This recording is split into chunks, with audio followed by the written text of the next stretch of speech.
What if Robb Stark had survived the Red Wedding and rebuilt the North?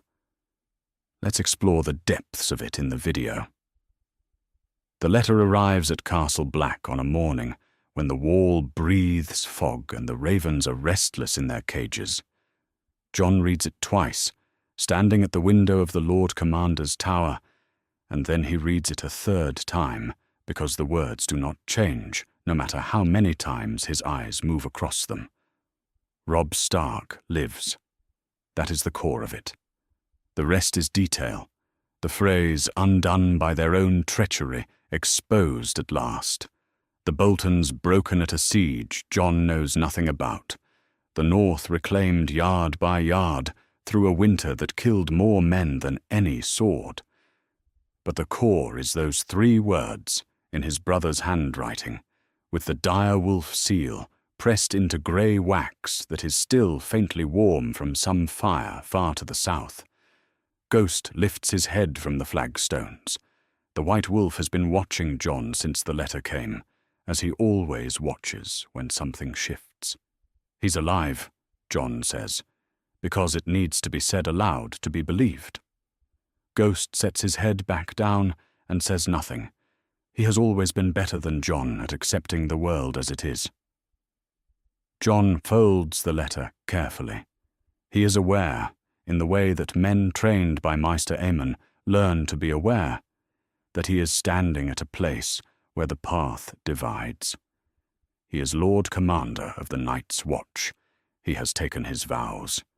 He has died for those vows and been stitched back together by hands he still does not fully understand, and the Watch has a claim on him that a letter from a brother cannot simply dissolve.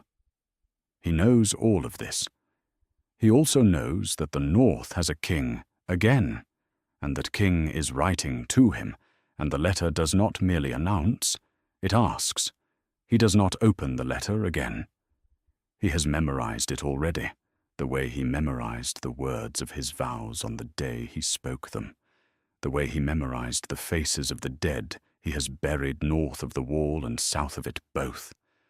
Robb asks him to come south for a meeting, not to abandon his post, not to break his vows, but to come south long enough for 2 brothers to sit at a table together and talk about what comes next for the realm and the kingdom and the wall.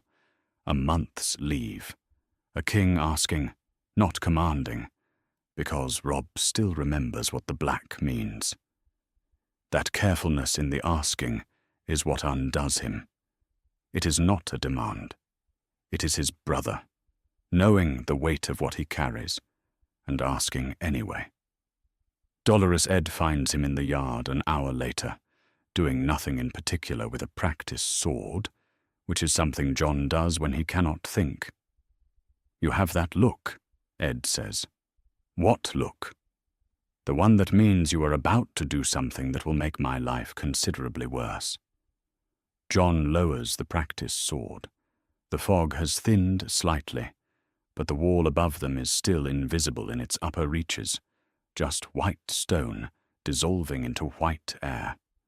He has stood beneath it for years now, and it still does not seem like something a man built.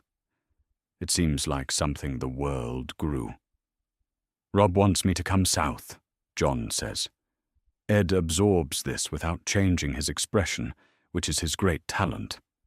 "And you want to go?" "I want to know what he's built.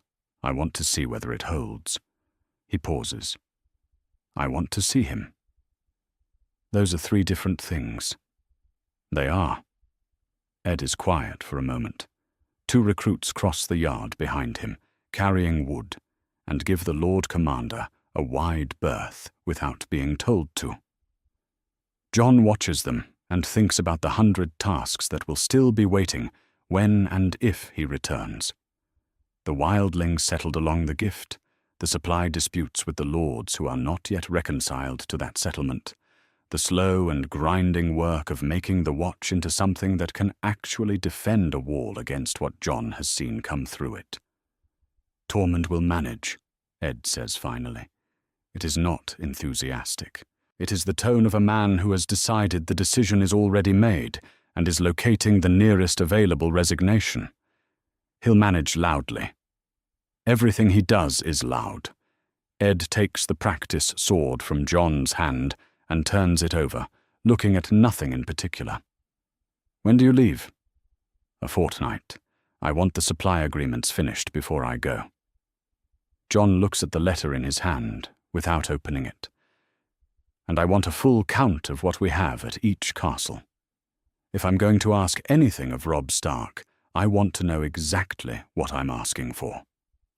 That is the moment Jon recognizes what he is actually doing. He is not taking a month's leave to see his brother. He is going south to negotiate, the way a lord goes to negotiate, the way a lord commander goes when the wall needs something the realm is not currently inclined to give. He is going because Robb is alive, and the North is rebuilt, and there may be a world now in which the Watch gets what it needs without begging for it. He is going because the dead do not care about politics, but the living have to. He does not let himself think yet about what it will be like to sit at a table with his brother.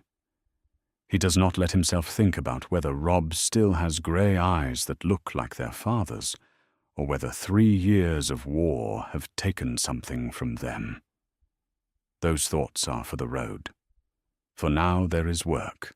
He goes back inside to write the first of several letters, and Ghost follows him up the stairs without being called, and the fog outside continues to do what fog does, which is persist.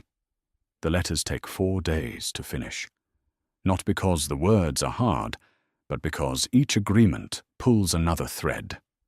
The lord who will accept wildling labor on his lands wants a reduction in his grain tithe, and the lord who will not accept the reduction wants written proof the Watch will police the gift's eastern boundary, and the lord who controls the eastern boundary wants something Jon is not yet prepared to give. He writes, he revises, he sends ravens and waits for ravens to return, and in the evenings he eats in the great hall with his officers and says nothing about the letter from Winterfell. Tormund finds out on the 3rd day. He always finds out. "You're going south," he says, dropping onto the bench across from Jon without invitation, which is how he does everything. A month, maybe less.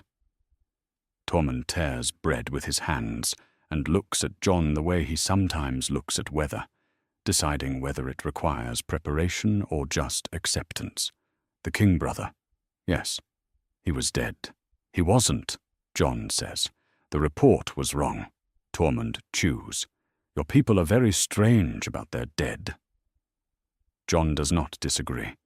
He thinks about the letter again, the handwriting he has not seen in years, but recognizes the way you recognize a voice, not by thinking about it, but by something that happens before thought. Robb always pressed too hard with his pen. The letters are slightly grooved into the page. Ed knows what needs doing, Jon says. And I'm leaving you the eastern patrols. The new wildling families, settling near Stone Door, need someone who can talk to them without causing a crisis. I cause very few crises. You cause an enormous number of crises. None that weren't already there, Tormund says. And this is, frustratingly, sometimes true. The count of stores is finished by the 5th day. Jon reads the numbers himself, rather than taking a summary from the stewards, a habit from his first years at Castle Black, when the summaries were optimistic in the way that summaries written by cold and hungry men for a lord, they fear tend to be optimistic. The numbers are not good. They are not catastrophic, but they describe a wall that is feeding itself adequately and little more, with nothing in reserve for a hard winter or a prolonged campaign north of the ice. He copies the relevant figures onto a separate page and folds it into his pack. This is what he is bringing Robb. Not a brother's embrace. A page of numbers and a list of what the Watch needs to hold the wall, through another generation of cold. He tells himself this is pragmatic. He believes it, mostly.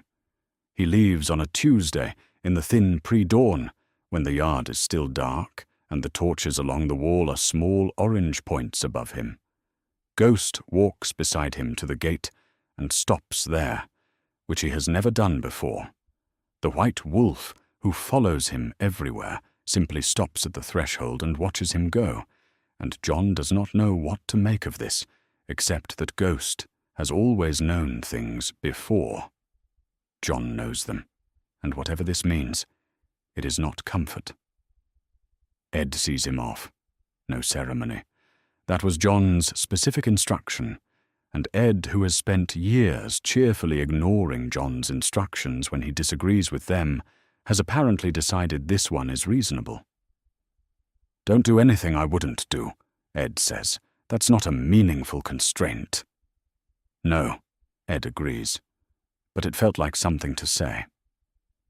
Jon rides south with a small party, 3 black brothers for the road, a ranger named Harker, who knows the King's Road well, and a steward called Miles, who has made this journey twice before for supply negotiations, and knows which villages will sell grain without argument. 5 men total. The watch does not have spare men for a large escort, and Jon does not want one. A large escort announces importance. He is trying to arrive as a Lord Commander on business, not as a Stark returning home, because the distinction matters to him, even if it will not matter to Robb. The King's Road in winter is a thing of particular bleakness.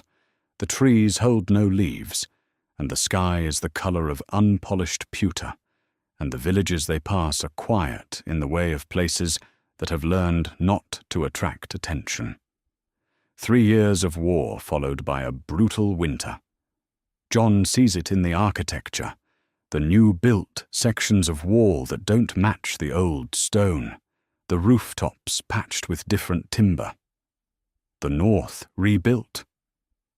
He thinks about what that phrase means, and decides it means exactly what it says, literally, at the village level. People put things back together with whatever they had. Harker, riding beside him on the second day, says, "They say the king levied every stonemason between the neck and the wall after the Boltons fell." Jon looks at a farmhouse with a new eastern wall, bright stone against dark. It shows. They say he fed them through the winter on crown stores, kept them working. Jon says nothing. He is doing the thing he told himself not to do, which is building an image of his brother from fragments, a handwriting style, a page of rumor, a dozen things heard through ravens over 3 years of silence, broken by occasional brief dispatches. He knows Robb held the North. He knows the Frey alliance collapsed under its own exposed treachery. He knows the Boltons were broken at a siege, whose details he has only partial accounts of. He does not know what 3 years of that kind of war does to a man, or whether what survives it is still the brother who pressed too hard with his pen.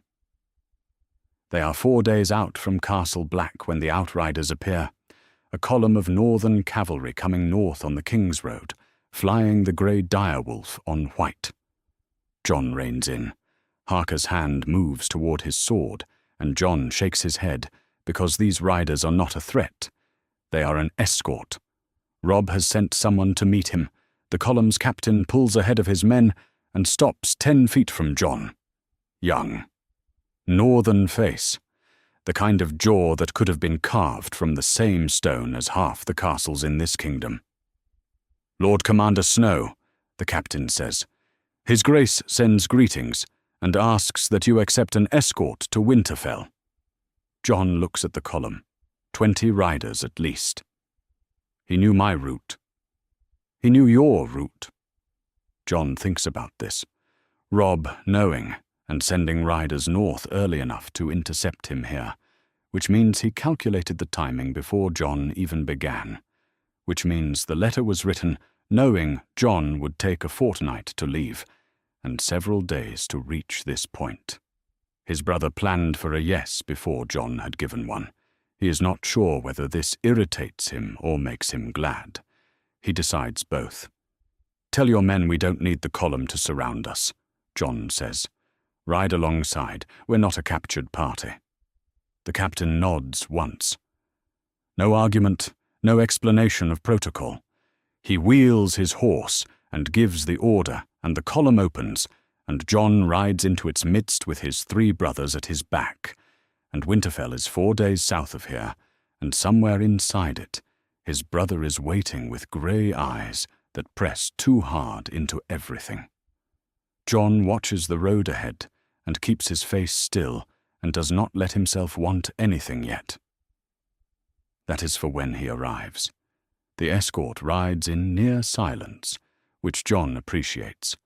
The captain, he gives his name as Aldrich Norrie, 3rd son of a Norrie bannerman, does not attempt conversation beyond what courtesy requires, and John does not invite more. The column moves at a pace that is efficient without being urgent, and the days settle into a rhythm of cold road and bare trees and the distant grey shapes of hills to the west. On the 3rd day of riding with the escort, the wall disappears behind them. John does not mark this aloud. He marks it. Winterfell appears on the 4th afternoon, which is precisely when the timing said it would. John sees it from 2 miles out, the towers first, then the walls, then the full shape of it rising from the white plain, like something that was always there, and only needed the snow to make it visible. He has not seen it in years. He spent his childhood within those walls and left them as a boy, taking a black cloak and telling himself it was a choice, and the castle does not look different from 2 miles out. It looks exactly as it always looked, which is large and grey, and indifferent to what anyone standing outside it feels about it. He keeps his face still. The gates open before the column reaches them.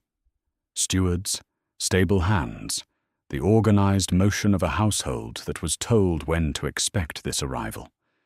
John notes this. The preparation again. His brother has been thinking about this moment longer than John has allowed himself to. He dismounts in the courtyard, and a groom takes his horse, and he stands on the stones of Winterfell, for the first time since the morning he rode away with Lord Eddard Stark and his sisters, and the world was a different shape. The stones are the same stones. The smell of the hot springs is the same smell, faintly sulphurous and warm, rising from the earth below and fogging the cold air just slightly.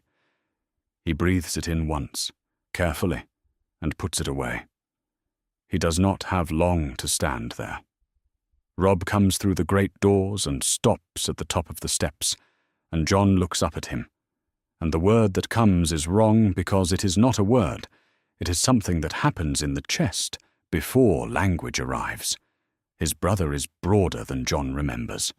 The war has done that. 3 years of it. The kind that is not just battle but governance and loss and the constant weight of being the person every decision lands on. There is grey at his temples that should not be there yet. Not in a man their age, and a scar along the left jaw that John does not have an account for. But the eyes are right. Grey, like their father's, like John's own. Pressing into things. Neither of them moves for a moment. Then Robb comes down the steps, and John meets him at the bottom, and they embrace the way northern men embrace, briefly and completely. And John feels the broadness of his brother's back under his hands and thinks, alive. Actually alive. They step apart. Robb looks at him the way he looked at reports during their shared childhood, when they used to compete at their lessons, assessing, comparing expectation against reality. "You're thinner," Robb says. "You have grey hair." Robb laughs. It is the same laugh, which is the thing John was not prepared for, that after everything, the laugh is the same. Short and real and slightly surprised at itself. Come inside. There's food and there's a fire, and we have a great deal to say to each other. Jon follows him in. The great hall of Winterfell is warm in a way Castle Black never quite manages. Not just heated, but inhabited, full of the noise and smell of a household that is functioning. There are people at the long tables, household staff finishing their midday meal, and they look at Jon with the particular northern expression that means they know exactly who he is and are deciding how to feel about it. He does not try to read those decisions. He follows his brother to the high table and sits and accepts food he is not particularly hungry for, and waits. Robb does not make him wait long. He lays the situation out with a directness that Jon recognizes as a stark quality, surviving 3 years of kingship intact. The war, the Frey collapse, the Boltons. The broad strokes Jon knows. The details are worse and better by turns than rumor suggested. The siege of the Dreadfort lasted 11 weeks and cost more men than Robb names, but his expression names them anyway. The northern lords who held and the ones who did not. The winter that followed, which was not a metaphor. Jon listens. He is good at listening. It is a skill the Wall teaches better than any other. When Robb finishes, he looks at Jon across the table with the grey eyes that press too hard into everything. The North is whole, he says, but whole is not the same as strong. Jon reaches into his pack and sets the folded page of numbers on the table between them. Neither is the watch. Robb takes the page and reads it. He reads it the way Jon reads things, all the way through before responding, without expression. Then he sets it down and looks at it for a moment, the way a man looks at a problem he has already been thinking about. I expected worse, he says. It gets worse in a hard winter, which is coming. I know. Robb's finger traces one of the figures without touching the ink. The Wall needs grain, and it needs men, and it needs the lords between here and Castle Black to stop treating the wildling settlements like a wound that needs quarantining. Jon looks at him. You've been thinking about this? Since before I wrote the letter. This is the moment Jon has been circling for 4 days of road. The letter was not just a brother's request. It was a proposal with logistics already attached, sent in the form of a personal appeal, because that form was most likely to work. Jon knows this, and Robb knows Jon knows it, and neither of them says so directly, which is perhaps the most stark thing about the whole conversation. What are you offering? Jon says. Grain stores, committed by royal compact, not lord's discretion, so it doesn't disappear the next time someone in the gift has a bad harvest and decides the watch can wait. Robb pauses. And men.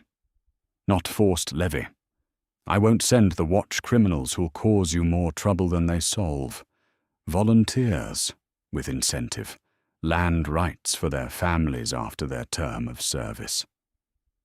Jon is quiet for a moment, doing the arithmetic. It is better than he came here expecting. It is, frankly, better than anything the watch has been offered in a generation. There are conditions, he says, because there always are. 1. Robb looks at him directly. I want the watch formally recognized as a crown institution under Northern sovereignty. Not the Iron Thrones. Mine. The old Targaryen arrangement is dead, and I won't pretend otherwise. If you're guarding the North's border, you guard it as part of the North. Jon turns this over carefully. It is not an unreasonable ask. It is also not a small one. What Robb is describing is a realignment of the Watch's ancient independence, tethering it to a living king in a way it has not been tethered in centuries. There are brothers at Castle Black who would call it the end of the Watch's neutrality. There are brothers who would call it the first honest arrangement the watch has had in their lifetimes. He does not say yes. He does not say no. He picks up the page of numbers and folds it and puts it back in his pack, because it has served its purpose. I'll need to understand exactly what that recognition looks like in practice, he says. Robb nods, as if this is the answer he expected, as if, again, he planned for it. Outside the high windows, the afternoon light is thinning toward early dark, and Winterfell holds its warmth around them. And Jon thinks about the wall, 4 days north, and Ghost sitting at the gate watching him go. And he thinks, whatever this becomes, it has already started.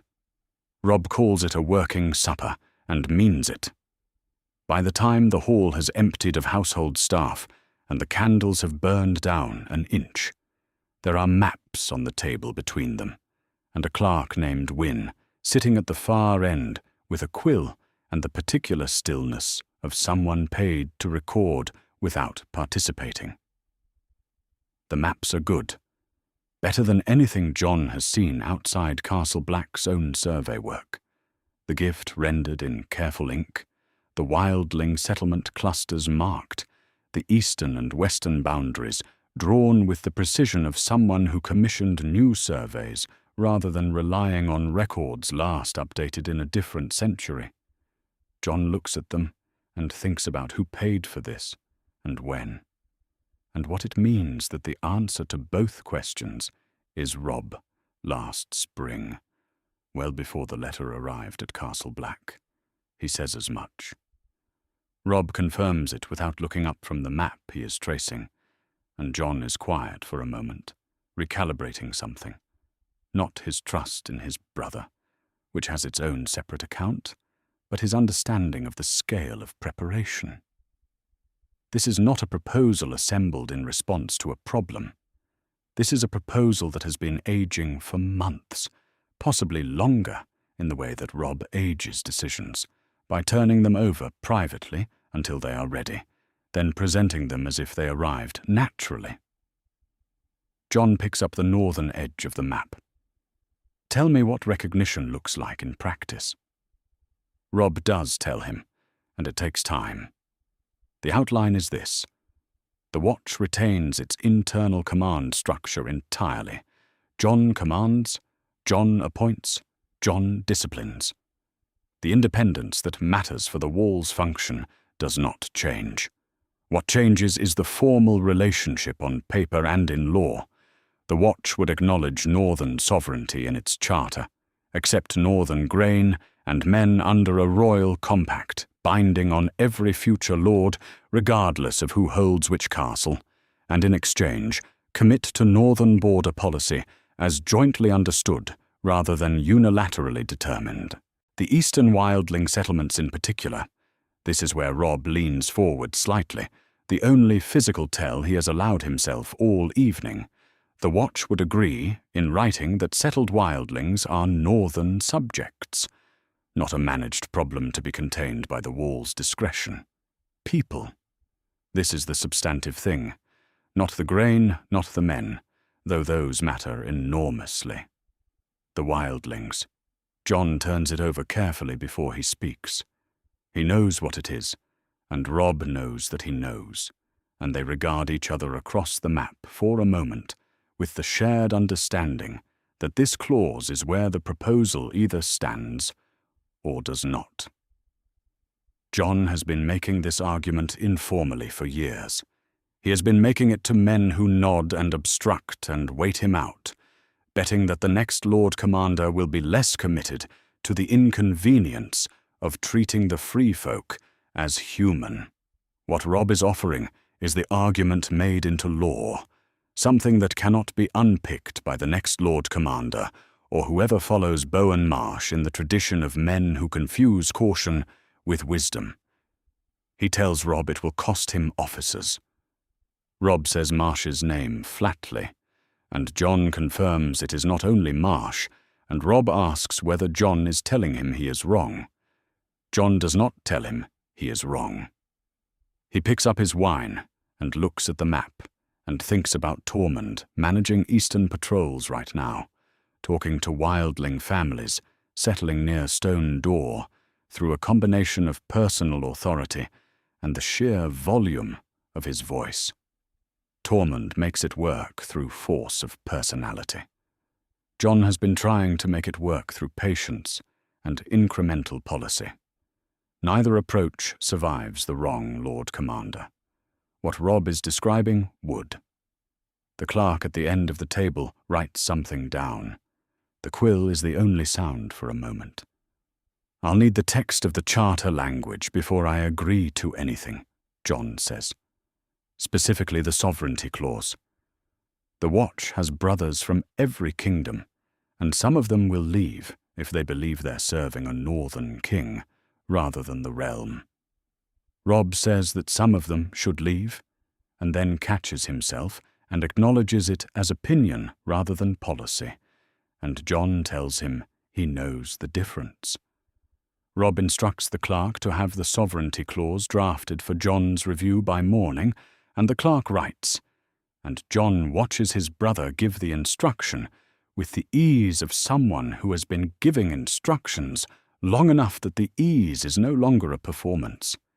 He thinks about the boy who used to fight him in the practice yard and lose and come back the next morning, having stayed up thinking about where he went wrong. The war did not make Robb patient. He was always patient, under the Tully brightness. The war refined it into something with edges. They work through the grain compact next, and this is more comfortable territory for Jon. He has spent a fortnight preparing for this part, and it shows in the specificity of what he brings. The Watch's annual shortfall against a hard winter, the minimum viable stores per garrison, the names of lords who hold surplus grain and have declined to sell at the Watch's standing rate for reasons that are more political than practical. Robb listens, asks two precise questions, and then offers a figure 10% above what Jon was prepared to accept as his best case. Jon does not show this. He asks instead about delivery schedule, storage obligations, and liability when a shipment fails to reach Castle Black, and Robb has answers to all of it, which means his stewards were briefed on the Watch's specific vulnerabilities before this evening began. Jon finds himself liking the preparation in spite of himself. The Men Volunteers piece comes last. Land rights for families after service. Jon opens at 5 years, and Robb opens at 3, and they negotiate without theatre through 4.5 to 4, and then Jon raises the matter of form. An outright land grant will draw complaints from lords who will argue the Crown is dispersing northern land without their counsel. A tenancy arrangement is harder to attack, and achieves the same practical effect for a family putting down roots. Robb considers this. He offers 4 years and tenancy. Jon says 4 years and tenancy with right of purchase after 10. A pause opens between them, and Robb observes that this is a better offer than he gave his own bannerman's younger sons, and Jon says that his own bannerman's younger sons are not going to spend their prime years freezing on a wall. The laugh comes, short, real, slightly surprised at itself, and Robb agrees to the terms, and Jon does not smile, but something in his chest that he has been keeping carefully still shifts slightly, and he allows it. They eat what is left of the food. The maps stay on the table between them. The clerk finishes his notes and is dismissed, and the hall is just the two of them, and the candles and the faint sound of wind finding its way along the outside walls, and it is the most at ease Jon has been, in longer than he wants to calculate. Robb says, "Stay the month." Jon reminds him that he said a month when he wrote his acceptance. Robb reminds him that he also said maybe less, which is accurate, and which both of them knew was a hedge against exactly this kind of evening, the kind where the business goes well and the hall is warm and the man across the table is his brother. Jon says he will stay until the charter language is settled. This is not yes, and it is not no, and they both know it, and Robb accepts it as good enough, and the matter rests there. Outside the wall is 4 days north, and Ghost is sitting somewhere Jon cannot see him, and the ravens are carrying messages he has not yet sent. Here there is warmth and bread, and his brother's handwriting pressed too hard into the page, and Jon Snow, who has not let himself want anything since he rode out of Winterfell, a boy, sits at his father's table, and allows that this, too, is something. The Sovereignty Clause draft arrives before breakfast. Jon finds it on the table in his chamber, slid under the door sometime in the small hours, which means Wyn worked through the night, or Robb did. He picks it up and reads it, standing, still in the clothes he slept in, the parchment crisp in the cold room air. It is better than he expected. The language is surgical. The watch acknowledges the king in the north as sovereign of all lands and peoples north of the neck, including the territory of the gift and all persons thereto. Not the watch's operations, not its command. The territory. Jon reads it twice. Someone who understood the distinction between acknowledging a king and serving one wrote this. Not a court-meister performing thoroughness, but a person thinking about what a Lord Commander could actually sign. He dresses and goes to find who. The answer, which he arrives at by way of a steward, a wrong corridor, and a kitchen maid who points without looking up from her bread, is that the drafter is not Wyn. It is a woman named Alice Fenn, who holds the title of King's Counsel and has a small office near the eastern tower that smells of tallow and old paper and is barely large enough for 2 people to stand in without touching. She is perhaps 40, sharp-boned, with the ink-stained fingers of someone who drafts rather than dictates, and the manner of someone who doesn't particularly care whether visitors find her impressive. She doesn't stand when Jon enters. She is reading something, and she finishes it before she looks up. The clause, Jon says, holding the page. Does it work? He considers it for a moment. The territory framing is correct. I want 1 addition. He sets the page on the edge of her desk and points. Here. A phrase clarifying that watch command authority over personnel is not affected by the sovereignty acknowledgement. She picks up the page, reads where he is pointing, and sets it down. That was in the first draft. The king took it out. Why? He thought it was redundant. I thought it was necessary. She picks up her quill. We appear to agree. She adds the phrase in the margin while Jon stands there. Her handwriting is small and consistent, the script of someone who writes too much to waste space. She blots it and hands the page back without ceremony, and Jon looks at the addition and finds it does exactly what he asked. The wildling clause, he says. Page 2. She turns to her own copy. Jon sits in the chair across from her, which is not a particularly comfortable chair, and they go through it. The wildling clause is where the document is weakest. The current language, settled wildlings are to be treated as northern subjects under law, is correct in principle, but says nothing about what law applied by whom. Without that, a northern lord who wants to obstruct it has all the space he needs. Jon makes this argument plainly. Alice Fenn listens without interrupting, which he notes as professional courtesy, and then tells him she has already flagged this to Robb twice. His position? Jon asks. That overspecifying would give the Lord something to argue about, and underspecifying gives him room to interpret as needed. She pauses. He is not wrong. He's also not the Lord trying to quarter soldiers in a wildling family's home because the law doesn't say he can't. She looks at him. Something changes in her expression. Not dramatically. She is not a person who emotes dramatically. But she picks up the page again and reads the wildling clause in full, all the way through. Then she lays it down and writes a note on a separate scrap. "I'll raise it again," she says, "with the specific scenario." Jon tells her he can raise it himself, with Robb directly. She says that she is aware he can, but that Robb will respond to a concrete drafting problem differently than he responds to a brother's appeal, and the former produces a better outcome for the page. Jon looks at her. She meets it without blinking. He decides she is right, and does not tell her so. He spends most of the morning in the small office. They work through the remaining clauses, the Grain Compact's enforcement language, which is tight, the volunteer terms, which need 2 small adjustments to match what he and Robb agreed, a provision about ravens and communication frequency he had not thought to ask for, and she had put in anyway. By the time he emerges into the corridor, the winter light has moved, and he is hungry. He eats in the hall, at the long tables with the household rather than the high table.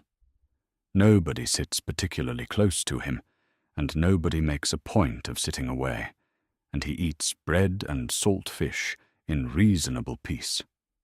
Robb finds him as he is finishing.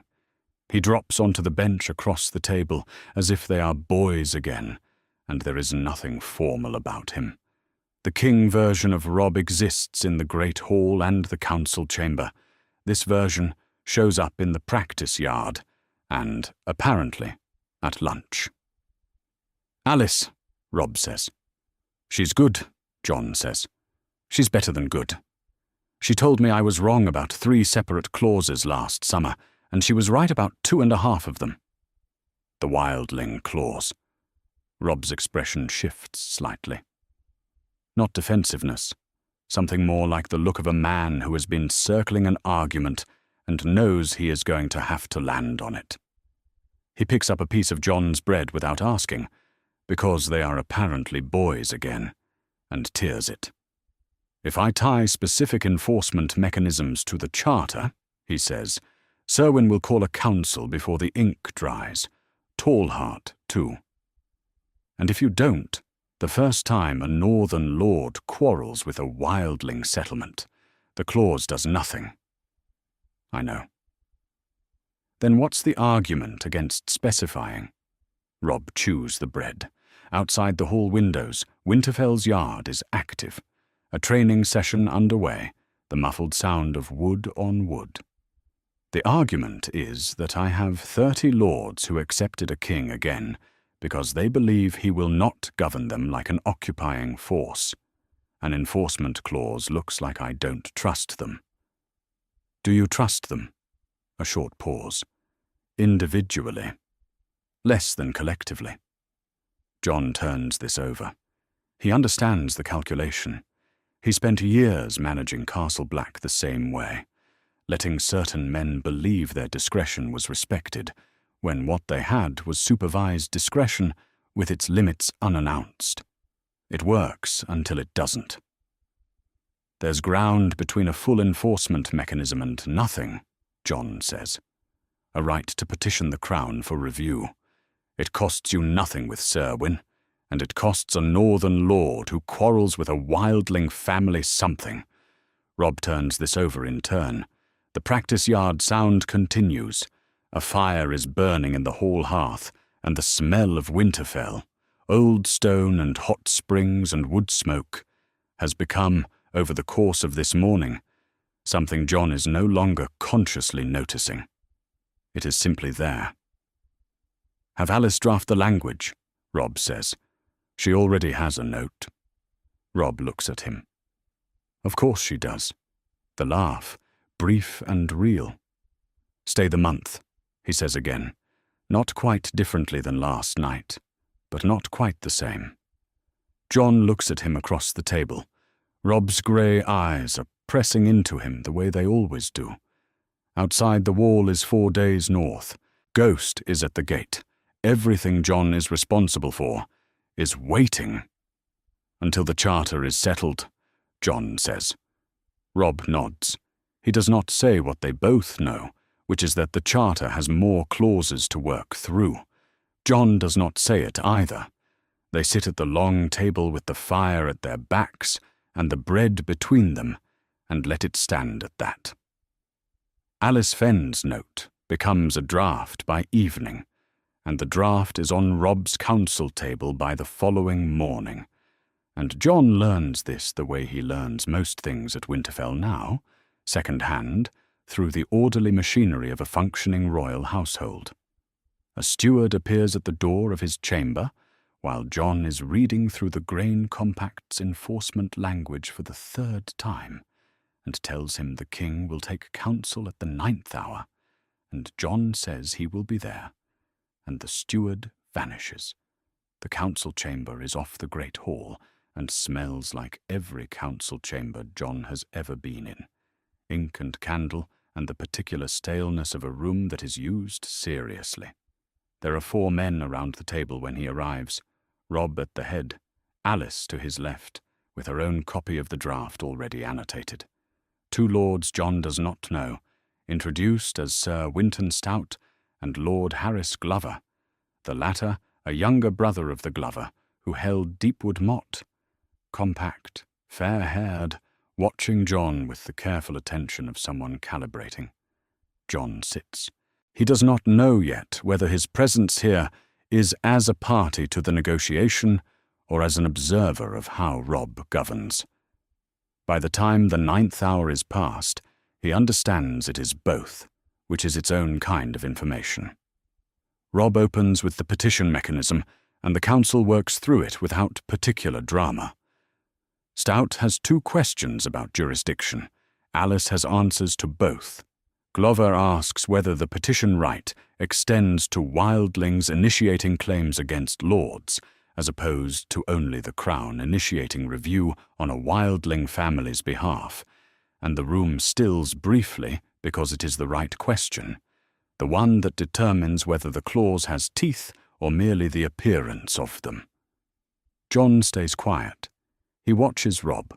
Robb says that a wildling family petitioning the crown directly is preferable, and says it without hedging, and Glover nods once, which appears to settle it.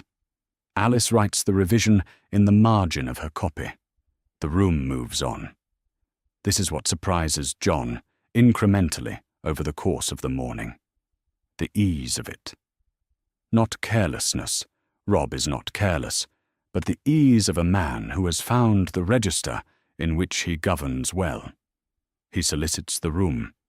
He listens to the 2 lords as if they are useful rather than obligatory.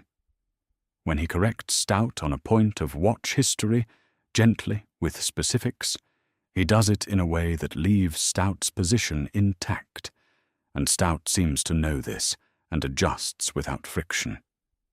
Jon thinks about the boy in the practice yard, and then makes himself stop thinking about it, because the man across the table has earned not being measured against that particular yardstick. By mid-morning, the charter draft is 6 revisions better than it was. Jon has contributed 3 of them, and kept quiet for the rest, and Alice has not looked at him for approval before writing anything, which he respects more than he would have expected. The council breaks.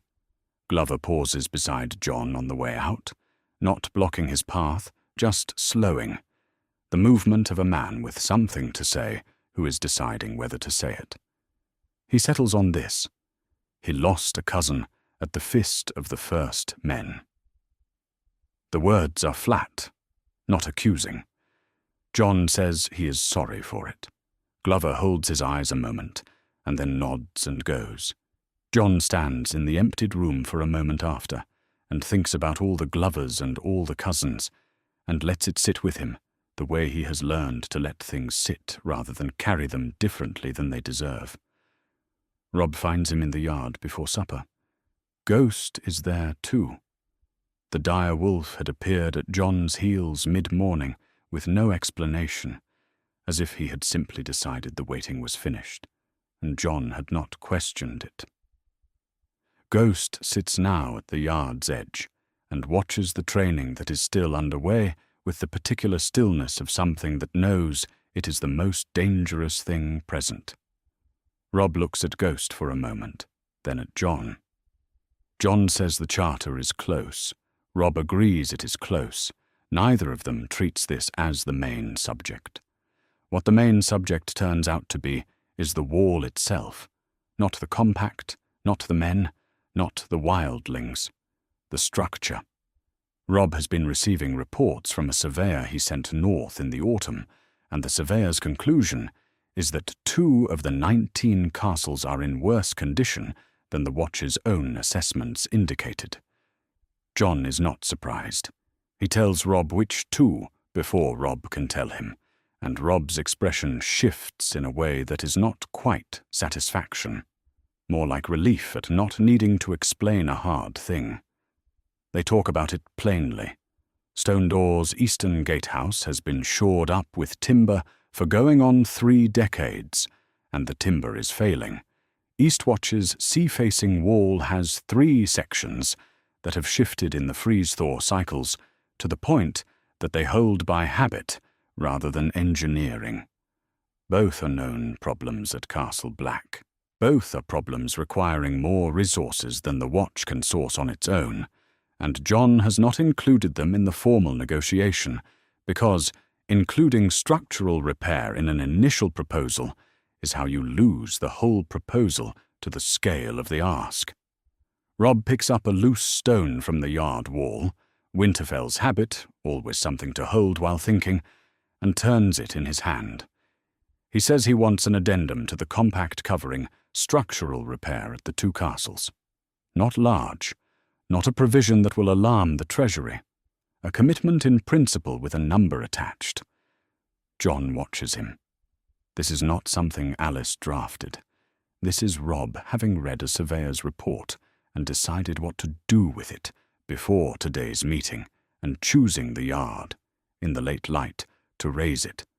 Because the yard is where they are not king and Lord Commander, or not only that. Jon says he wants the addendum in writing before he agrees to anything. Robb says he would expect nothing less. Ghost's ears angle forward briefly toward something across the yard and then settle. The winter light has gone copper-grey along the top of Winterfell's inner wall. Jon has been here 8 days now. The charter is close. The yard smells like cold stone and horses, and below that the hot spring warmth that seeps from everything in Winterfell like a pulse. And Jon has stopped noticing it again. And each time he stops noticing it, the stopping takes slightly longer. Robb sets the loose stone back on the wall where it came from, precise about it, and they walk inside. The addendum takes 2 days.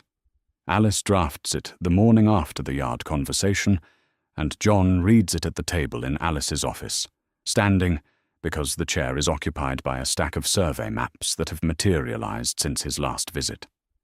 The draft is spare, a commitment in principle, 2 castles named, a number attached, modest enough that no treasurer will balk, and specific enough that a future lord can't argue the obligation away. Jon reads it twice and finds one problem. The number is for materials only. He sets the page down and tells her. She already has her quill out. Labor, she says, and transport north. Stone doesn't move itself. She writes. Jon waits. Outside her narrow window, Winterfell's yard is white. A new snow fell overnight, the first real one of the season, and it is still coming down in the slow, deliberate way that means it intends to stay. He watches it while Alice works. She hands the revised page back. Labor and transport are in. The number has increased, but not unreasonably. He'll accept it, Jon says, meaning Robb. He proposed it, Alice says, meaning it was never going to be the sticking point. Jon takes the page. He finds Robb in the Great Hall working through correspondence with 2 clerks, and Robb signs the addendum draft without reading it, which Jon notes as either trust in Alice or trust in Jon or both. He tells Robb he wants a final clean copy of the full charter before he puts his name to anything. Robb says it will be ready by tomorrow, which leaves today. He spends the morning with Ghost, who has been patient about the walls and corridors and the general indignity of being a direwolf inside a castle. They go out through the gate into the white field beyond Winterfell's walls, and Ghost runs, really runs, opening up in a way that is impossible within the yard. And Jon watches him from the field's edge until the wolf is a red point against white distance, and then closer again, and then gone over a rise and back, and Jon breathes cold air and does not think about anything in particular. When he comes back in, Harker is waiting. Harker is the ranger who rode south with him from Castle Black. Steady man, not much given to speech, which is a quality Jon selected for. He has been housed comfortably in Winterfell's guard quarters and has spent the 9 days, as far as Jon can tell, in a state of composed boredom. Now he has a look that means he has something to report and is not sure whether to. Jon tells him to say it. A raven has come from Castle Black, not the routine weekly dispatch. A separate bird, which means Dolorous Ed judged it worth the bird. Harker hands over the message. Jon reads it. Ed's handwriting is the same handwriting it has always been, cramped and slightly sideways, which Jon finds briefly steadying before the content removes any steadiness on offer. There is a wildling settlement east of Stone Door, one of the larger ones, 60 families, established since the autumn, and there has been an incident. A northern patrol out of a village called Hart Moor ventured north of their boundary and attempted to remove 3 families from their winter stores. No deaths. 1 man injured, a wildling named Torren, not gravely. Tormund had gotten there before it turned worse. But Ed is reporting it because he thinks Jon should know before the charter is signed. Jon reads the message again. The timing is not lost on him. He does not know whether the Hart Moor patrol acted on local initiative or on instruction from someone who would prefer the wildling settlement terms absent from any charter. He does not know yet. He folds the message and puts it in his coat. He goes to find Robb. Robb is alone when Jon locates him, in a small room off the corridor behind the hall. A private study, maps and books and a fire going. The kind of room where a king works when he does not want to be working as a king. He looks up from the letter he is reading, and his face reads Jon's face immediately, the way it has always been able to. Jon hands him the message without preamble. Robb reads it. His expression does not change dramatically, which Jon has come to understand is how Robb responds to things that confirm what he already feared, rather than things that surprise him. He sets the message on the desk. Hart Moor, he says. That's Cerwyn land. I noticed. I don't think Medjur ordered it. I noticed that too. Jon pauses. It doesn't matter whether he ordered it, if the charter doesn't prevent the next one. Robb is quiet for a moment. The fire pops. Outside the study window, the snow is still falling. The petition clause, Robb says. The petition clause lets a wildling family appeal to you after the fact. It doesn't put a northern patrol back on its side of the boundary line. Jon sits in the chair across from the desk. I want enforcement language in the Joint Border Policy Clause, not mechanisms. Language that makes clear the boundary is the king's boundary, not a courtesy. Robb looks at him. Cerwyn? Cerwyn's man already crossed it. Cerwyn has the problem, not you. Jon keeps his voice even. This is the argument for specificity I was making last week. The silence between them is not a hostile one. It is the silence of 2 people who have been working toward the same thing from different angles and have arrived at the same spot. Robb picks up the message again, reads it once more, and sets it down. He says he will have Alice revise the border policy clause before the clean copy is drawn. Jon says good. Then he says, Torrhen, the man who was injured. I want his name in the incident record. Robb looks up. If there's an official record of the incident, Jon says, his name is in it. He is not incidental. Something moves in Robb's expression.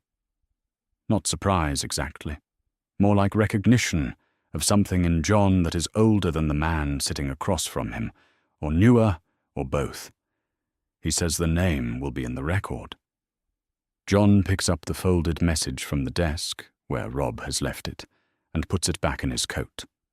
He will write to Ed tonight. He will tell him the charter is close.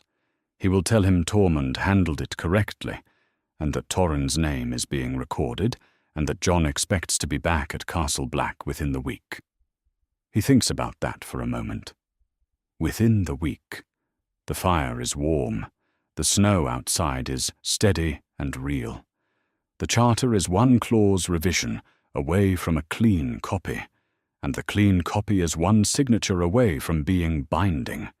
And Jon has been at Winterfell 11 days now, and has not once walked through the Godswood, which is a thing he is aware of in the way he is aware of Ghost's absence when it happens, a known shape in a space that is usually full. He tells Robb he will be in the yard if needed. Robb nods. He is already picking up his quill. He goes to the yard, and Ghost is already there, which Jon has stopped questioning. The snow from the night before has been cleared from the training ground, but lies thick along the walls and on the rooftops in the flat grey light of a northern afternoon. Jon walks the yard's perimeter once without particular purpose, the habit of a man who thinks better moving, and Ghost walks beside him, close enough that the wolf's flank occasionally brushes Jon's knee. Alice finds him on the second circuit. She has the message. Of course she has the message. Robb would have sent for her before the fire in the study had cooled. She is carrying her notes, and her expression is the expression of someone who has already revised the border policy clause in her head and wants to confirm her version against Jon's. He tells her what he wants. Language that makes clear a northern patrol crossing the boundary line is violating the king's peace, not a wildling custom. The violation should trigger automatic crown review, not a petition. A petition is for the settlement families, which is different. This is for the patrol. She writes while he talks. She doesn't ask him to slow down. Serwyn will object, she says, when he stops. Serwyn's man already acted. The objection is after the fact. Serwyn will object to language that makes his patrols subject to crown review without his lord's consent. Jon looks at her. Then write it, so the review is the king reviewing his own border enforcement. Serwyn's consent is not the relevant consent. The quill moves. Jon watches Ghost sit down near the yard wall, with the composure of something that has decided the perimeter is adequately assessed. The snow along the wall behind him is unmarked and white, and the red of him against it is very vivid. Alice says, "You know Robb will have to account to Serwyn eventually. He will have to account to Serwyn for a great many things. This one is Serwyn's fault." That doesn't make the accounting easier. No, Jon agrees. It doesn't. She finishes writing and looks at what she has written. The quill taps once, her thinking gesture, Jon has learned. Then she says the revised clause will be ready by evening, the clean copy by morning. Jon says good. She goes. He stays in the yard. He walks one more circuit, and then stops and stands with his back to the wall and watches Winterfell arrange itself in the grey light, the smoke from the kitchens, two grooms crossing with a grey horse between them, the sound of someone hammering in the far ward, the ordinary pulse of a place that is being lived in. He has been here 11 days, and the leaving within the week that he told himself last night is a real commitment, not a comfort. The charter will be signed tomorrow. He will write Ed tonight. He will be on the road in 2 days if the weather holds. He thinks about the Godswood. He has not thought about it directly before, has been aware of not thinking about it, which is a different thing. The Godswood is there. It has been there the whole 11 days and will be there tomorrow, and he does not go. He examines this. The answer, when he looks at it plainly, is not complicated. The Godswood is where the old gods hear, and he has not yet decided what he would say. Not to them. Not here. He goes anyway. The entrance is the same. The black wood door in the wall, worn iron ring, the hinges that do not need oil because someone in Winterfell always oils them. The sound of Winterfell cuts off as he steps through. The Godswood in winter is darker than he remembers, but the darkness is the right kind, the kind that has no threat in it. The heart tree is at the center, as always. The face carved into the white bark is unchanged, the same expression it has always had, which is not quite sorrow and not quite witness, and is both of those things, and something older. The red leaves are gone to winter. The branches are bare, black against the white sky visible above the canopy. Jon stands in front of it. Ghost has followed him in. The wolf moves to the tree's roots and lies down, chin on his forelegs, in the particular posture of something content to wait. Jon looks at the face in the bark. He does not say anything out loud.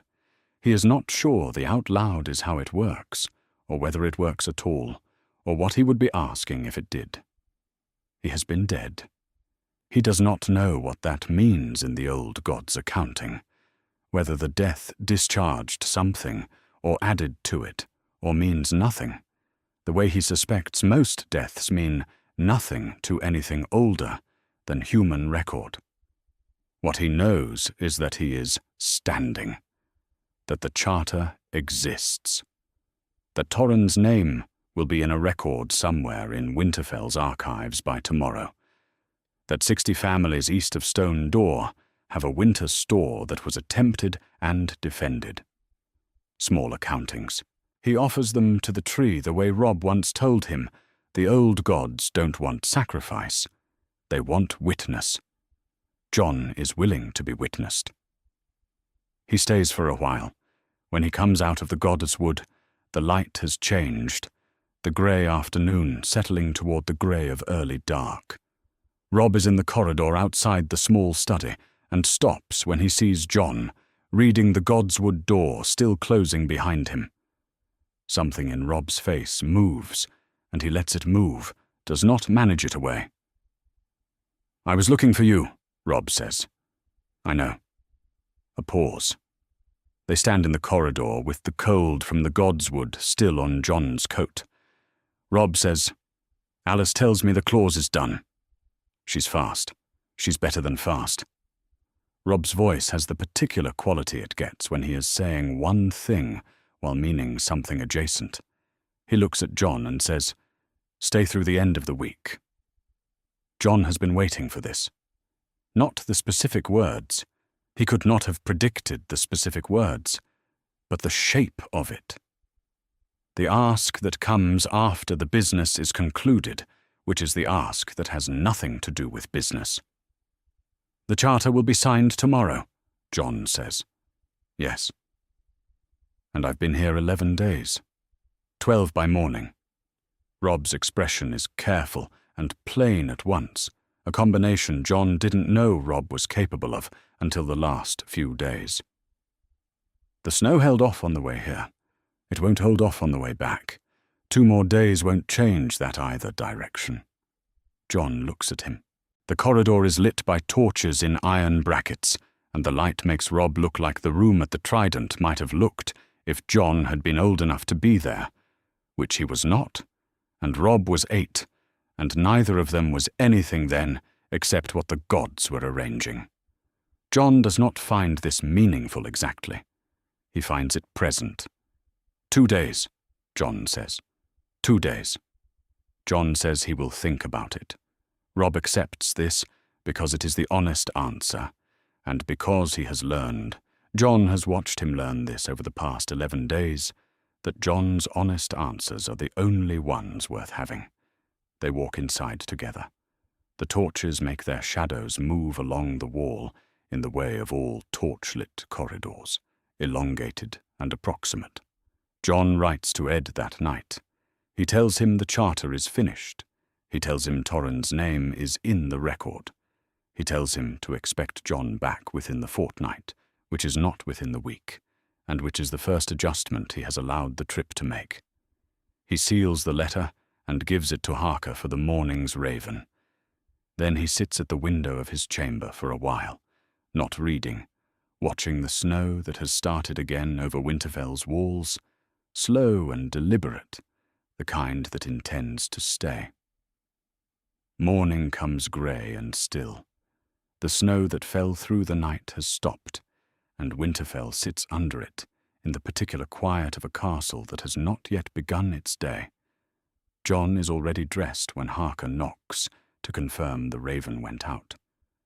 Jon tells him to have the horses ready for the road by end of the week.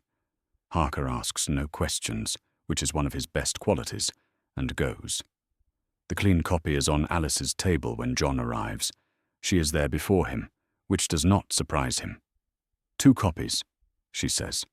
One for the Watch's archives, one for the Crown's. She has laid them side by side, and they are identical. The ink dark and the parchment good quality, the kind that will survive a generation of handling.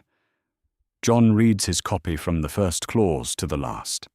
He does it slowly. Alice does not rush him. The fire in her office ticks and settles. The border policy clause reads the way he asked for it to read. The boundary is the king's boundary. The review is the crown's review. And there is no language that leaves room for a lord to argue otherwise. He reads the wildling petition clause and finds the right of petition language Alice drafted, direct and unambiguous. He reads the volunteer terms, the grain compact, the sovereignty acknowledgement, and the structural repair addendum. Everything he agreed to is there. Nothing extra has appeared. He tells her it's good.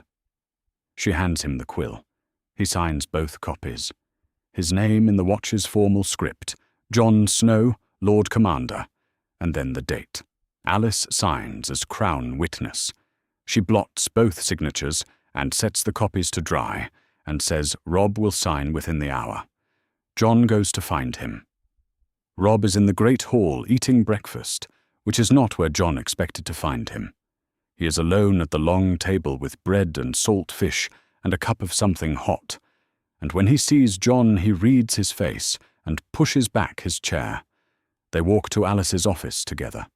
Rob reads his copy in roughly half the time Jon took, which either means he has memorized the document over 11 days of drafting or trusts the process more than Jon does.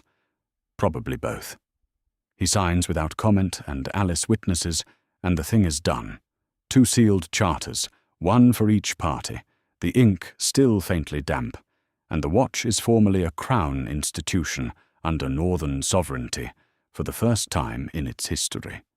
Rob looks at the sealed copy in Jon's hands, and then at Jon and says, "Stay. Not stay through the end of the week, just stay." Jon looks back at him. The morning light through Alice's narrow window is the flat white of winter cloud cover, and it makes Rob look very much like himself. The grey at his temples, the scar on the jaw, the particular stillness that the war has made into his resting expression. Jon has been here 12 days, and they have spent most of them working, and a small part of them in corridors after dark, saying things that are not about the work. He is aware that the charter was always partly the means by which Rob asked him to come, and he has been aware of it for days, and the awareness has not made him want to be somewhere else. He says, "The horses are ready end of week." Rob says, "I know. I heard Harker in the yard." "Then you know I'm not leaving tomorrow." Something shifts in Rob's face. Not relief exactly. He is too careful for relief to show that plainly, more like the settling of a thing that had been held in tension. He nods. He picks up his sealed copy of the charter and holds it for a moment in the way of someone who has wanted a thing for long enough that having it requires adjustment.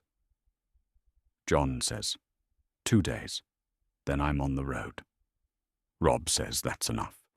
They go back to the great hall, and Robb eats the rest of his breakfast, and John drinks the hot cider that Robb pours from the jug without asking, and they do not talk about the charter or the watch or the lords who will object to the border policy clause. They talk about other things. Robb asks about the free folk settlements in the Gift, the ones John knows personally, and John tells him about Tormund's approach to the East of Stone Door families. The way Tormund handles it with a bluntness that comes across as respect, because it is respect, not policy dressed as respect. Robb listens the way he listens when he is actually learning something. John asks about the siege of the Dread Fort, and Robb answers, which he has not done before in any detail. 11 weeks. The walls held longer than they should have because the Boltons had stocked them for exactly that scenario, which tells John something about how long the Boltons had been planning for the possibility of war with everyone. Robb lost 43 men in the final assault. He says the number plainly. John does not offer condolences, because Robb did not say it to receive them. He said it because John asked, and because 43 is 43, and some numbers belong in the open air. They sit there for a while. The hall fills slowly around them. Servants, a steward with a ledger, 2 of Robb's household guard changing shift at the far door. The ordinary morning of Winterfell, moving through its business. John thinks about the charter sealed in his coat. He thinks about the wildling families east of Stone Door, and Torrhen's name in an archive, and the grain shipment that will reach Castle Black before the worst of winter. He thinks about the 60 families who will not be petitioning anyone this season, because Tormund got there in time, and about the fact that next season the charter will mean they have somewhere else to go with the complaint. Not a guarantee. A mechanism. A mechanism is not nothing. He thinks about leaving in 2 days and finds he can look at it without the thing he has been managing since he rode south, that careful holding of distance, the negotiation framing, the supply numbers in his coat as a reason to be here rather than the other reason. Both things were true.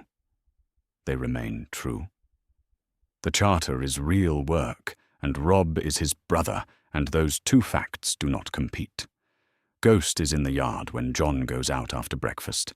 The wolf walks with him, along the wall's inner base, unhurried, the snow crunching under their combined weight. John puts his hand on Ghost's neck for a moment, and Ghost leans into it, just briefly, in the way of something that does not require demonstration, but accepts it. 2 more days. He writes a second note to Ed that afternoon. Short, charter signed, heading back end of week, confirm supply routes before arrival. He does not say anything about how Winterfell looks in the snow, or about the Great Hall in the morning, or about what it is to have a brother who reads faces. Ed does not need that. What Ed needs is to know when to expect him, and now Ed knows. The rest of the day he spends in the Eastern Ward, watching Robb's master-at-arms run the household guard through formations in the snow, which is not his business, but is interesting, and thinking about nothing in particular. The grey afternoon settles toward dark. Winterfell's fires come up in its windows, one by one.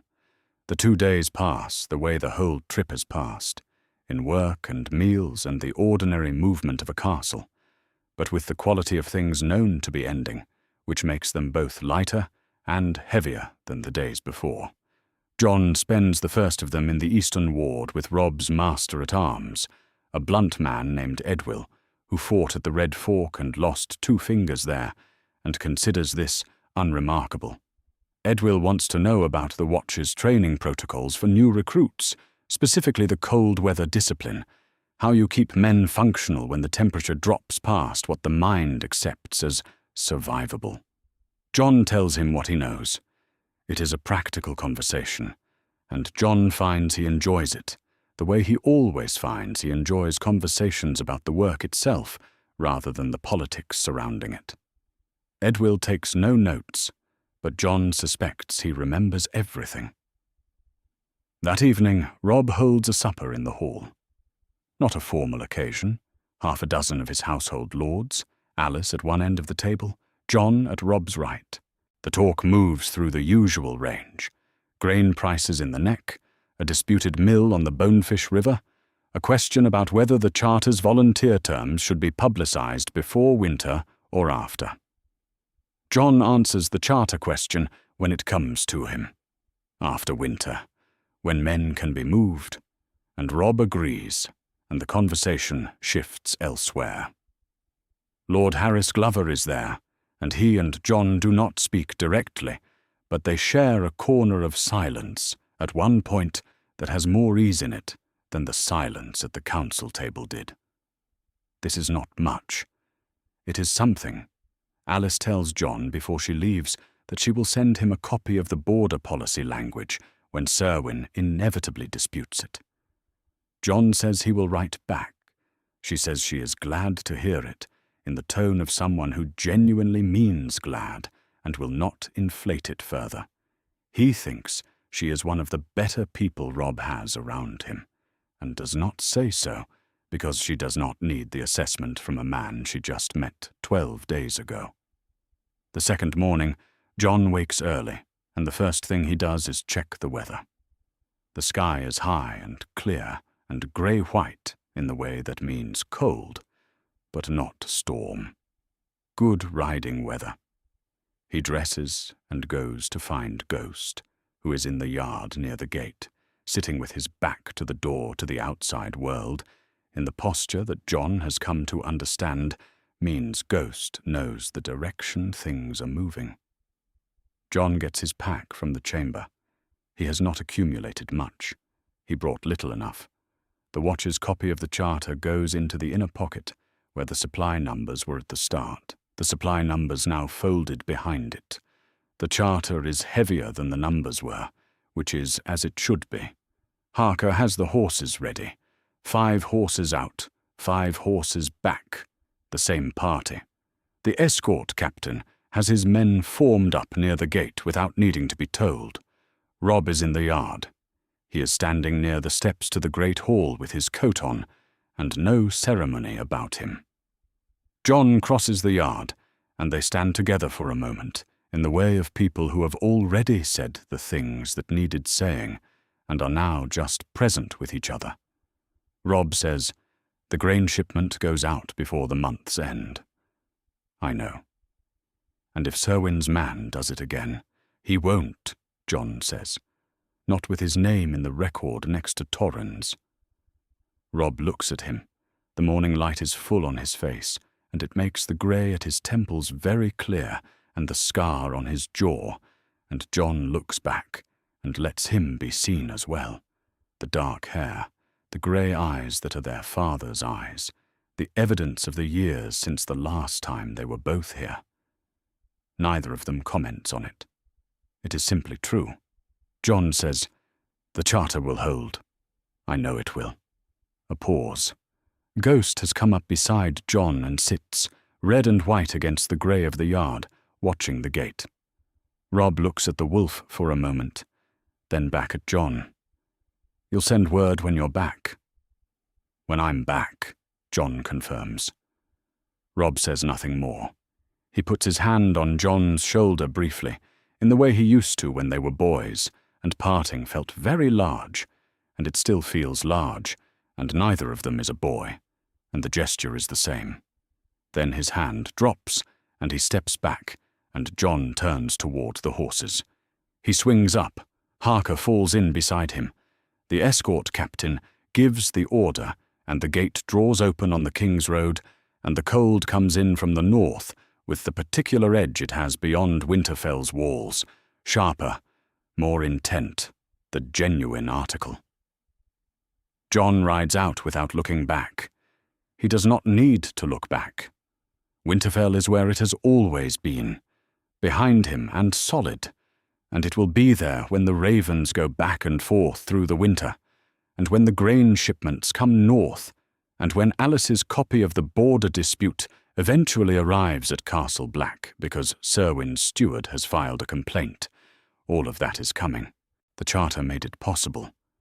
Ghost catches up outside the gates. Jon does not know how the wolf got ahead of him, and falls into place at the horse's flank, matching pace without effort, as he always does. The King's Road stretches north.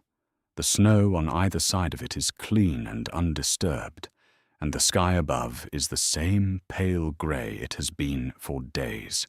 Jon settles into the saddle and thinks about the supply routes Ed needs confirmed, and about the eastern gatehouse at Stone Door, and about whether the sea-facing wall at Eastwatch held through the last freeze-thaw cycle, or whether that problem is going to be urgent when he arrives. He thinks about what he will tell the brothers who ask where he's been. Some of them will not understand the Charter, and some of them will object to it on principle, and that is fine. They objected to the wildlings, and some of them came around, and some of them never did, and the watch continued. By midday, the walls of Winterfell are no longer visible behind him. The King's Road ahead is clear, and the pace is good. Jon pushes it a little, and the escort matches him without comment. He has been gone a fortnight, and some days. The wall is still standing. He knows this, because if it were not, the news would have reached him before the Charter was signed. This is not a comfort exactly. It is a working assumption, the kind you need to keep moving. He carries it alongside the Charter in his coat and rides north into the cold. The ride north takes 4 days. The weather holds, cold and clear and honest about it, and Jon is grateful for that. He pushes the pace on the second day, when the road firms up and Harker matches it without complaint, and by the third day, the landscape has shifted back into something that belongs to the Watch rather than to the kingdom behind it. The trees get taller. The light gets thinner. Ghost ranges ahead and comes back and ranges again, working the edges of the King's Road the way he always does this close to the wall. Jon thinks about the Charter on the first day, and the supply routes on the second, and by the third, he is thinking about Eastwatch's sea wall and whether the freeze-thaw damage is structural or surface, because structural means scaffolding and men on ropes above the bay in winter, and that is a different problem than surface, which is a problem of timing and sealant. He does not think about Robb's hand on his shoulder. He does not need to. The trip is finished and contained, and what it produced is in his coat. That is enough. Castle Black comes into view on the afternoon of the 4th day, grey towers against a greyer sky, the wall rising behind it in the way that always stops him for a moment, no matter how many times he has seen it. Not beauty, exactly. Scale. The reminder that everything south of here is one thing, and everything north of here is another, and he is the man who stands between them. Ed is in the yard when they ride in. He looks at Jon the way he always looks at him after an absence. Quick assessment, relief disguised as mild irritation. He says, "You're a day earlier than the Raven." Weather cooperated. It won't for long. Ed glances at the Charter case in Jon's hand. Did it work? It worked. Ed nods. He takes that in the way he takes most things, not surprised, not celebratory, simply adding it to his understanding of where things stand. He says the supply routes are confirmed, and that Tormund's eastern patrols have been quiet since the Hartmoor incident. He says there is a raven waiting. Jon asks from where. Ed says Essos. He says it carefully, which tells Jon the seal was unfamiliar, and that Ed looked it up and found something worth being careful about. The letter is in Jon's quarters, on the table where Ed would have left it, away from casual eyes but not locked away, which is the right call. Jon closes the door. Ghost comes in behind him and settles near the fire without being invited. The seal is silver, pressed into grey wax with a device Jon does not immediately recognize, a three-headed dragon, but smaller than any Targaryen standard he has seen, and set inside a ring of what might be Valyrian script. He reads the letter standing up. It is not long. It has been written by someone who knows what she is saying and has chosen every word. The writer identifies herself as Daenerys, first of her name, and she doesn't waste time establishing her claim. She states it in a single sentence and moves on. She writes that she knows about the eggs. She writes that she knows what Jon is, not what he calls himself, but what he is by blood and by right. She writes that she has dragons of her own, hatched in fire on the Dothraki Sea, and that she is not writing to contest anything he holds. She is writing because the world north of the Wall does not care who sits on which throne, and because 2 Targaryens with fire at their command are better than one, and because she has heard about the Wall and about what waits beyond it, and she needs him to know that she is coming west. She asks for nothing. She offers everything. Jon reads it twice. Then he holds it over the fire's edge and watches it catch. The parchment goes fast. He keeps it in his fingers until the last moment, watching the words turn, committing the structure of them, her phrasing, the particular precision of the offer. By the time he drops the last scrap into the hearth, it is ash.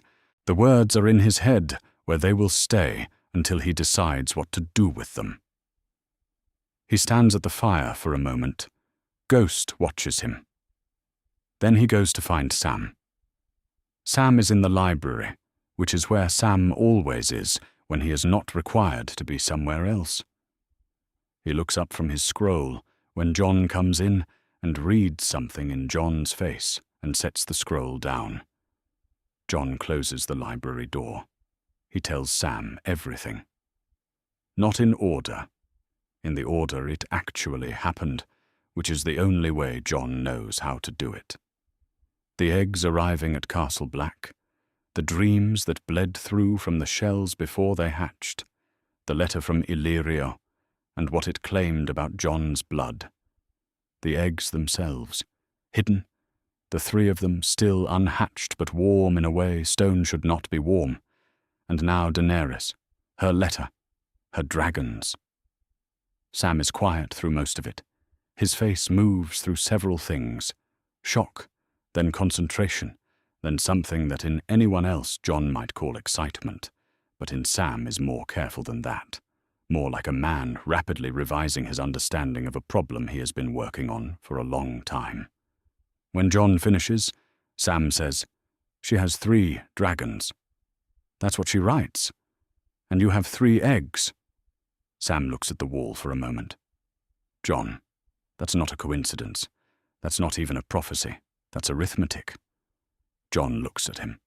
Sam says, "If the eggs hatch, when they hatch, and her dragons are grown by the time whatever is coming reaches the wall, that's 6. 6 against the cold." He stops. He picks the thought back up from a different angle. The White Walkers can raise the dead. We know that. We know fire kills them. 1 dragon is extraordinary. 6 dragons is a different kind of war entirely.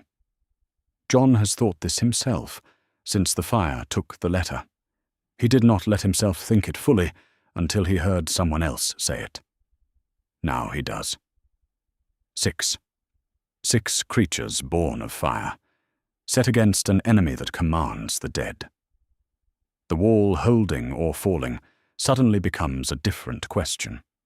Not whether the watch can hold it, but whether holding it is even the correct strategy, or whether the correct strategy is fire on the other side of it.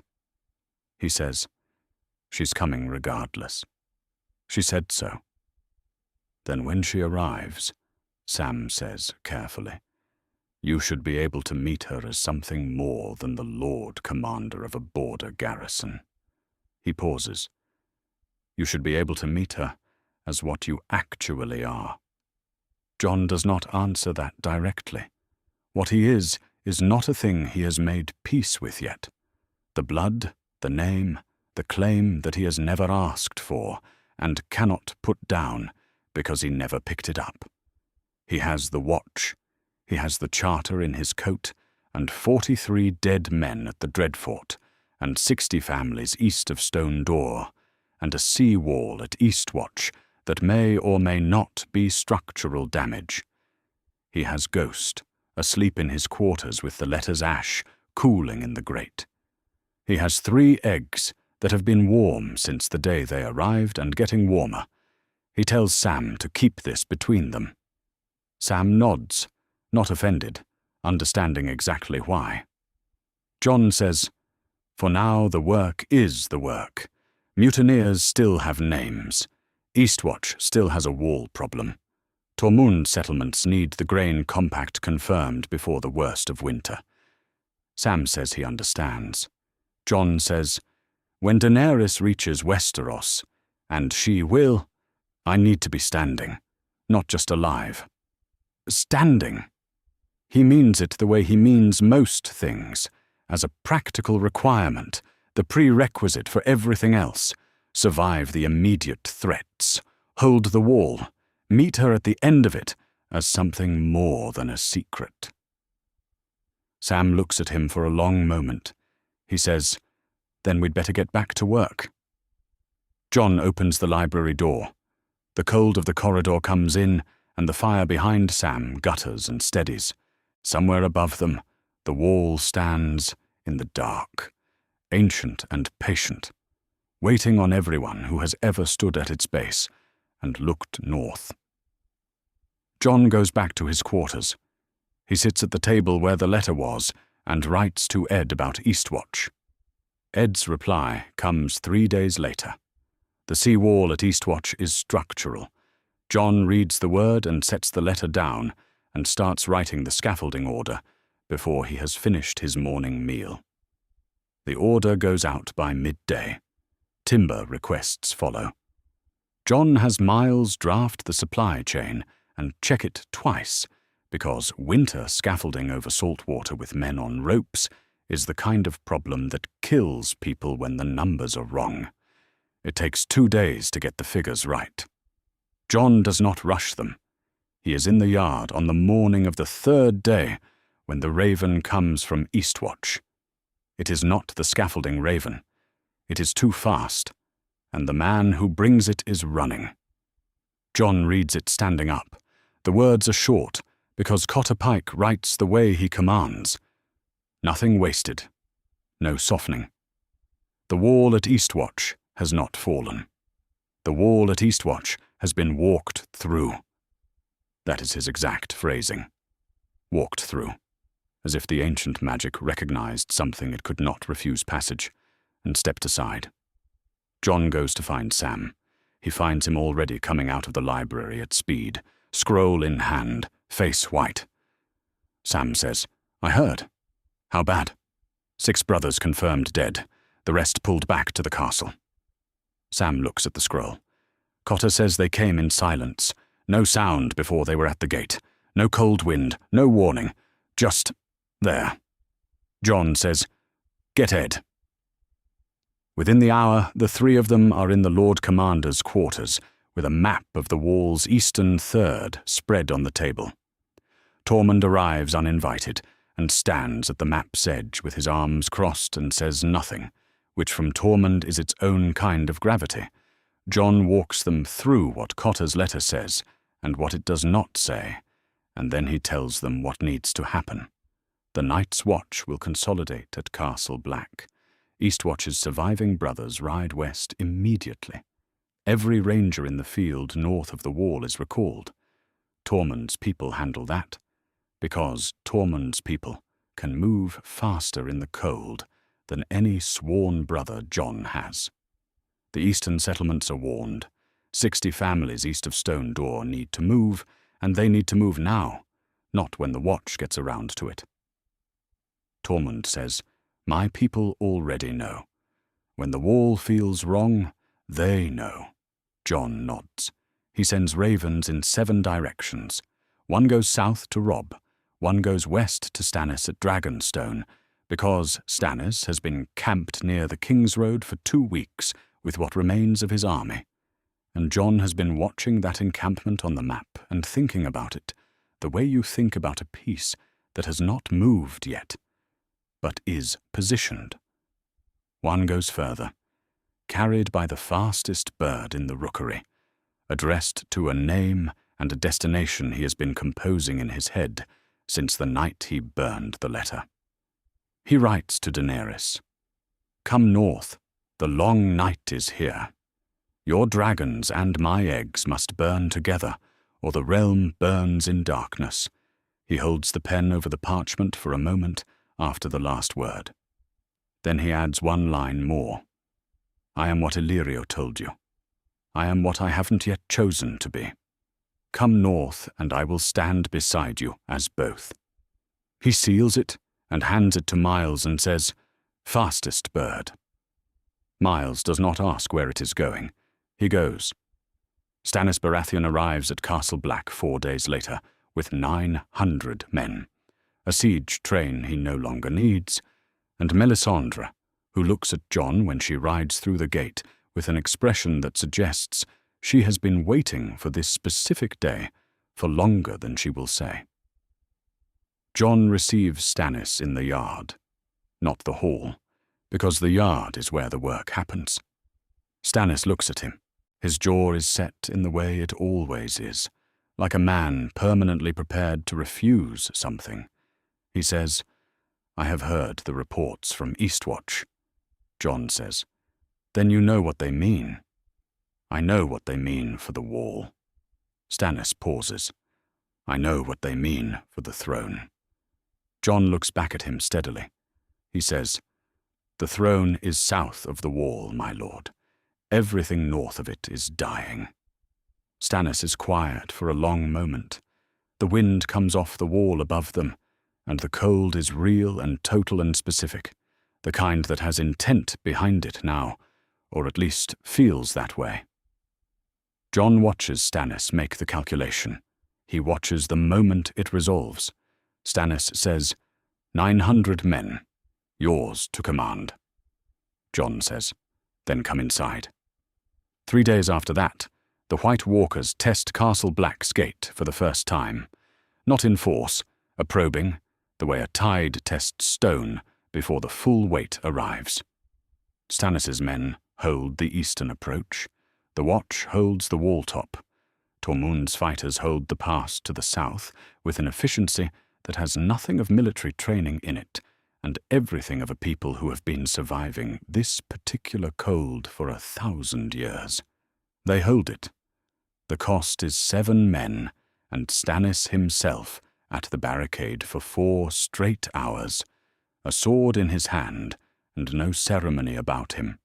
And when the probing withdraws, Jon finds him at the gate afterward, sitting on a broken timber with his eyes closed, and his face worn down to something underneath the king that is simply a man who has fought very hard for something he may not live to possess. Stannis opens his eyes. He looks at Jon. He says, "I was wrong about what this was." Jon says, "We all were." Stannis does not answer. He stands, straightens his coat, and goes back to his men.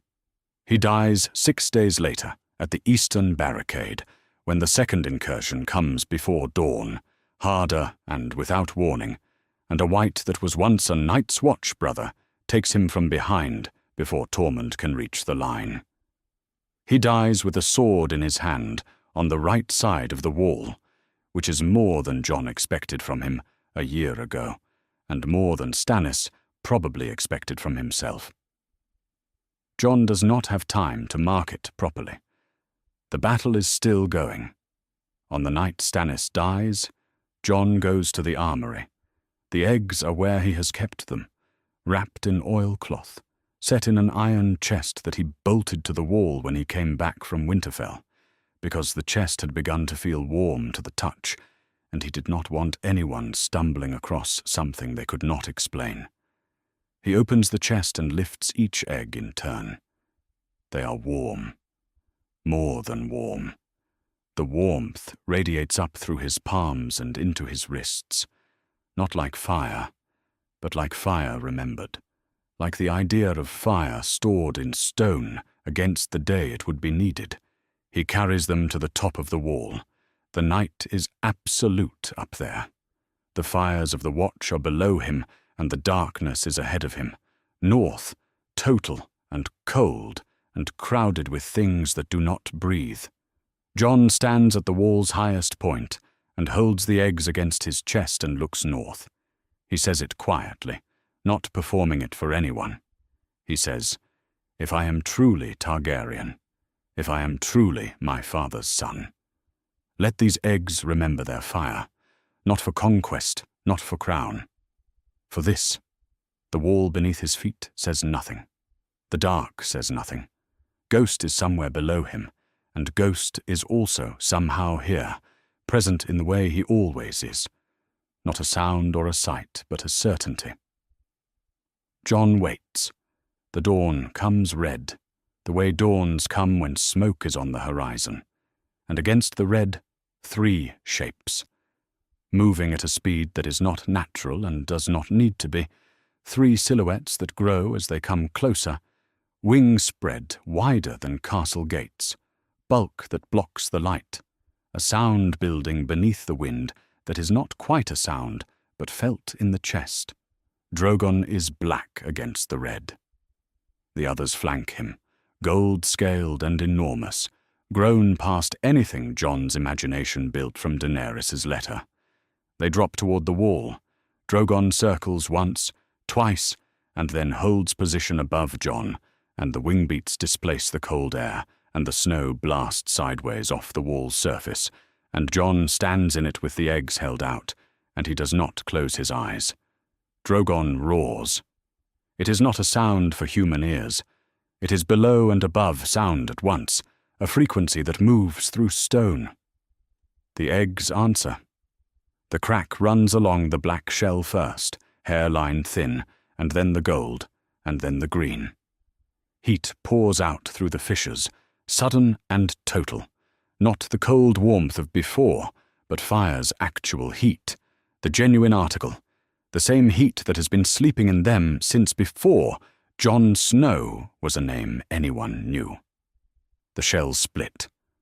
Jon holds them as the fragments fall away, and what is left in his hands is 3 very small, very alive things that are already screaming at the cold world they have arrived in.